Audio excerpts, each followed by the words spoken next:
Na isivyo bahati pia sasa hivi wanataka kujenga jengo la abiria, yaani huyo mshauri peke yake anatumia milioni 928, mshauri wa hilo jengo. Lakini na wakati wanataka kujenga hawana ramani ya ule mpango kabambe wa ukuzaji wa ule uwanja. Kwa hiyo maana yake wanaweza wakalijenga pia, alafu baada ya muda wakasema tulivyolijenga ni tofauti na ramani yenyewe ya uwanja.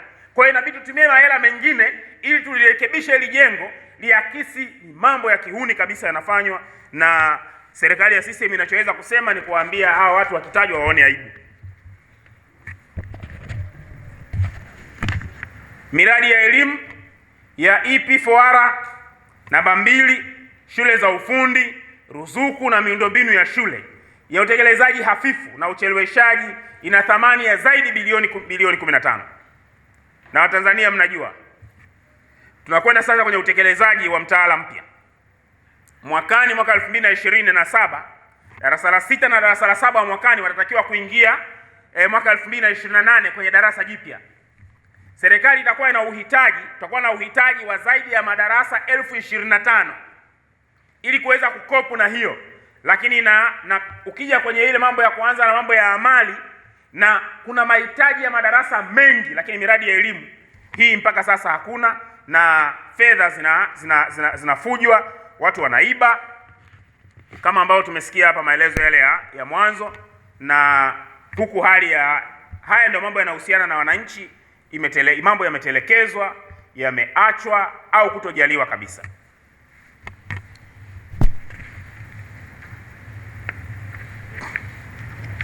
ACT Wazalendo tunataka wahusika wote wa kusimamia miradi iliyokwama, kutelekezwa au kusuasua kukamatwa, kuhojiwa na kufikishwa mahakamani, kwa sababu hawa ni watu ambao wanasababisha hasara na wanawaumiza sana Watanzania.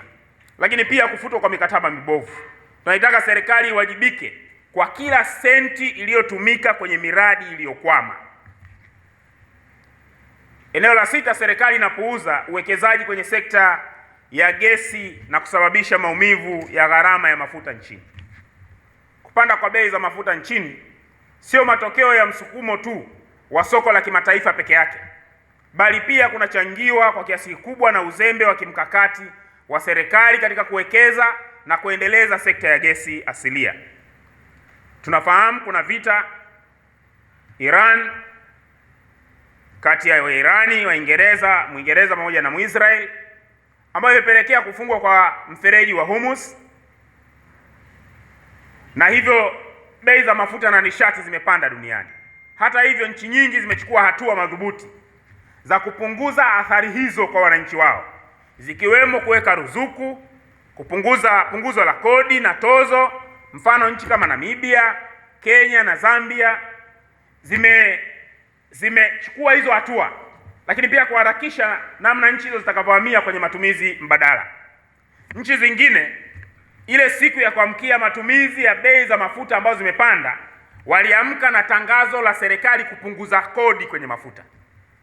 Sisi hapa tuliamka na tangazo la bei mpya za mafuta, na baadaye kuambiwa kwamba msishangae tu hiyo bei, muda si mrefu kila kitu kitapanda bei. Hiyo ndio ilikuwa faraja iliyotolewa na serikali yetu.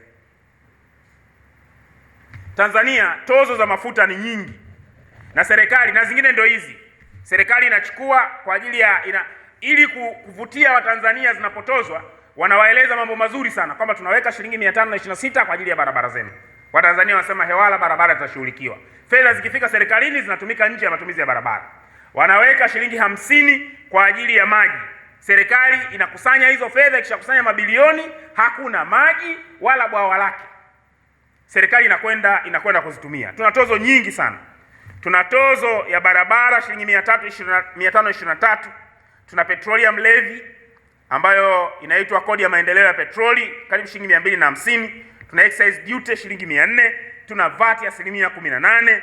Tuna hiyo mambo ya railway levy, import declaration fee. Tuna anti-adulteration fee levy ambayo hasa kwenye mafuta ya diesel ya mafuta ya taa. Tuna petroleum regulatory levy na makodi mengi. Yaani ukikusanya kodi zote kwenye mafuta ni 1600. Zina range kati ya shilingi 1400 mpaka 1600 kwa ile intervention ya VAT, kuwa mwezi huo utakuwa umenunua kwa kiwango gani. Makodi haya yote serikali haijaona umuhimu wa kuchukua huo wajibu wa angalau kupunguza, ili basi kukabili hali hii ya kupanda kwa bei ya mafuta. Kwa hiyo pia si swala tu la kwamba soko likoje, ni swala kwa kiwango gani serikali yetu iko tayari kuwajibika. Matokeo yake, gharama za usafiri zimepanda, mbolea, ngano, mafuta ya kupikia, chakula na uzalishaji, hali inayodhoofisha uchumi wa kaya na taifa kwa ujumla, na hali mbaya kwa wananchi ambao kipato chao hakijaongezeka. ACT Wazalendo tumekuwa tukisisitiza umuhimu wa kuwekeza katika gesi asilia kama mbadala wa mafuta, hususan kwa matumizi ya usafiri wa umma kama vile magari ya mwendokasi, magari ya serikali na magari ya mizigo. Hata hivyo, serikali imeendelea kuburuza miguu. Mradi wa LNG Lindi haupo kwenye utekelezaji mpaka sasa, mradi ambao ungeweza kuwa mkombozi wa nishati kwa muda mrefu. Wakati dunia sasa hivi inapata tabu ya gesi kutopita kutoka Iran na mataifa mengine, sisi tungekuwa tunapata neema kama Tanzania kwa kuuza gesi yetu nje. Lakini mambo hayako hivyo.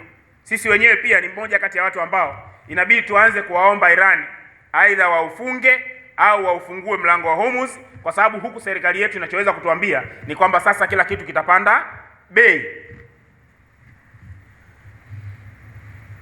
Mradi wa LNG ungeweza kuwa mkombozi na kuleta ukombozi wa nishati kwa muda mrefu, lakini umeendelea kukwama bila maelezo ya kuridhisha. Waziri Mkuu ameliambia bunge kuwa serikali sasa iko kwenye meza ya mazungumzo, inapambana Tanzania ipate angalau 3% za gesi itakayozalishwa kwa ajili ya matumizi ya ndani. Mdhibiti na mkaguzi mkuu wa hesabu ya serikali CAG anaibua udhaifu mkubwa katika usimamizi wa sekta ya mafuta na gesi katika maeneo yafuatayo. Kwanza, kufutwa kwa miradi 23 kati ya miradi 34 ya uzalishaji wa gesi, na mpaka Juni 2025 kulikuwa na miradi 11 pekee yake iliyokuwa inafanya kazi. Lakini pili, kuongeza kinyemela muda wa leseni za utafiti wa gesi Tanga kwa mkandarasi ambaye amesimamisha shughuli zake za utafiti kwa zaidi ya miaka 19. Lakini tatu, TPDC kushindwa kununua vituo vinavyohamishika vya gesi ya CNG katika jiji la Dar es Salaam. 4, makadirio mabovu ya akiba ya gesi katika kitalu cha Mnazi Bay. 5, ukosefu wa udhibiti wa kutosha katika matengenezo ya njia ya bomba la gesi, hali inayotishia usalama wa njia hizo muhimu. Kufutwa kwa miradi mingi ya gesi, uongezwaji wa leseni kwa wawekezaji wasiozalisha, kushindwa kuwekeza katika miundombinu ya CNG, pamoja na mapungufu katika usimamizi wa miundombinu ya bomba la gesi. Haya yote yanaonesha kukosekana kwa dhamira ya dhati ya kuifanya sekta hii kuwa nguzo ya uchumi. Tumeona Rais Samia akitangaza hatua ndogo ndogo za kupunguza msafara ya viongozi ambazo haziwezi kuwa suluhisho ya changamoto ya mafuta. Haina uhusiano na maisha ya watu. Mimi nimeona wakati rais anasema anatembelea magari 11, nimekuta magari zaidi ya 100 yanafukuza mwenge. Yaani serikali hiyo hiyo, rais yuko anasema sasa ameamua kutumia gari 11, huku kuna mwenge, kuna magari zaidi ya 100 na yenyewe na mafuta. Yanatumia hela za serikali hiyo hiyo. Alafu tunaambiwa kwamba njia hizo eti zitaweza kutatua tatizo hili. Tunahitaji hatua ambazo za kiuwajibikaji kuhakikisha kwamba wanapunguza kodi. Unaweza kamaona kiongozi wa serikali bila aibu anawaambia wafanyabiashara, watu wa daladala kwamba waonee huruma wa Tanzania. Yaani wao wanajua kwamba kilichokosekana kwa serikali ya CCM ni huruma. Kwamba wao wanachukua nafaka 100 makodi, lakini hawako tayari kupunguza hata shilingi 100 kwa fedha ambazo mwisho wa siku hazionekani kuleta tija kwenye maendeleo ya watu, kama ambavyo ripoti ya CAG imeweka wazi. ACT Wazalendo tunaitaka serikali kuhakikisha kwa kuzingatia maslahi ya Watanzania na Tanzania mradi wa uchimbaji gesi asilia LNG wa Lindi. Pamoja na mambo mengine, mradi huo uondoe kabisa utegemezi nishati na utosheleze mahitaji yote ya gesi kwa maana ya CNG, LPG na PNG kwa Tanzania kabla ya kusafirishwa, ili kuondoa utegemezi wa nishati hizo kutoka nje ya nchi. Pili, serikali iweke jitihada za makusudi kwenye miradi yote ya gesi, ikiwa ni pamoja na utafiti, uzalishaji na usambazaji wake, na watu wote waliothibitika kufanya ubadhirifu na hujuma yeyote wachukuliwe hatua za kisheria, ikiwa ni pamoja na kufutiwa vibali vya utafiti na kutopewa tena vibali hivyo. Tatu, serikali iwekeze katika miundombinu ili kurahisisha mabasi yaendayo haraka mwendo kasi, mabasi ya mikoani, malori ya mizigo daladala na gari ndogo zifungwe mitambo ya gesi CNG ambayo inapatikana. Sasa hivi watu wengi wameanza kupata hamasa ya kuhama kutoka kwenye kutegemea mafuta kwenda kwenye gesi, pamoja na kwamba kuna gharama kubwa sana ya kuhamisha huo mfumo kutoka kwenye mafuta kwenye chombo kimoja kimoja, lakini kwa sababu ya unafuu wa gesi watu wanapata hiyo hamasa. Lakini hivyo vituo vya kuweka hiyo gesi viko wapi? Ukienda hapa Dar es Salaam vina foleni. Kwa serikali ikiwekeza kwenye miundombinu, watu wengi zaidi, hata watu wanaotoa huduma za usafirishaji wa mizigo wataweza kuhama, kwa sababu watakuwa na hakika. Ukitoka hapa unakwenda Mbeya, ukifika Njombe unaweza ukarefill, Mbeya unaweza kurefill, mahali popote ambapo gesi itakuwa imekwisha unaweza kuwa na kituo cha karibu ambapo unaweza kwenda kupata huduma.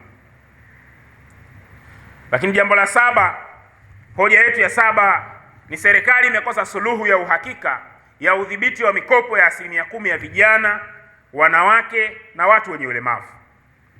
Mtakumbuka kwa miaka 10 sasa ACT Wazalendo tumekuwa tukifafanua kuhusu hali ya usimamizi, uombaji na utoaji wa fedha za 10% za mapato ya halmashauri kwa makundi ya vijana, wanawake na walemavu. Mambo ambayo unaambiwa mafedha yanatengwa, lakini hali za vijana, hali ya wanawake, hali ya walemavu haina kiashiria kwamba kuna mahala wanapata msaada. Kila mwaka hali inakuwa hivyo, na ukifuatilia marejesho ndio utaelewa, sababu hizi ni fedha zinakopeshwa. Wewe jiulize, tangu sheria hii imewekwa zaidi ya miaka 20 sasa, na kila mwaka fedha hizo zingekuwa zinaongezeka tu kwenye mfuko ule wa fedha wa kukopesha, kwamba kama mwaka huu zilikopesha bilioni 200, mwakani zitakuwa zimerejeshwa 200, na mwaka huo ukiongeza 200 zingekuwa 400. Sasa vijana wengi zaidi, wanawake wengi zaidi, walemavu wengi zaidi wangesaidiwa. Mwaka unaofuata zile zikirejeshwa 400, mtaongeza na nyingine 200, zingekuwa ni bilioni 600. Sasa hizi tungekuwa na matrilioni ya fedha kwenye mfuko huu ambayo yanakopesha wanawake, yanakopesha vijana na walemavu. Tungeachana na haya maigizo ya waziri wa vijana ya bilioni 200 ambazo hajui ziko kwenye mifuko ya kisekta au yeye ndo anaye control kwa kijana mmoja mmoja. Hiki ni kiashiria kwamba kuna tatizo kubwa sana. Ilifika mahala Waziri Mkuu Kassim Majaliwa mwaka 2024 akatangaza kwamba sasa, kwa sababu kule halmashauri pesa wanaopewa hewa zikiangaliwa hazirudi, zipigwe sasa marufuku, halmashauri zisikopeshe. Serikali ikasitisha kuzikopesha, badala yake wakasema wanazipeleka benki. Tulitoa tahadhari ACT Wazalendo kwamba unapozipeleka benki, moja kati ya madhara yatakayotokea, benki zina utaratibu wake wa namna ya kukopesha na vigezo vyake ikiwemo dhamana. Moja kati ya faida ambayo ilitarajiwa kwa mikopo hii ni watu kuipata bila kuwa na dhamana ambazo vijana wengi hawana, wanawake wengi hawana, walemavu wengi hawana.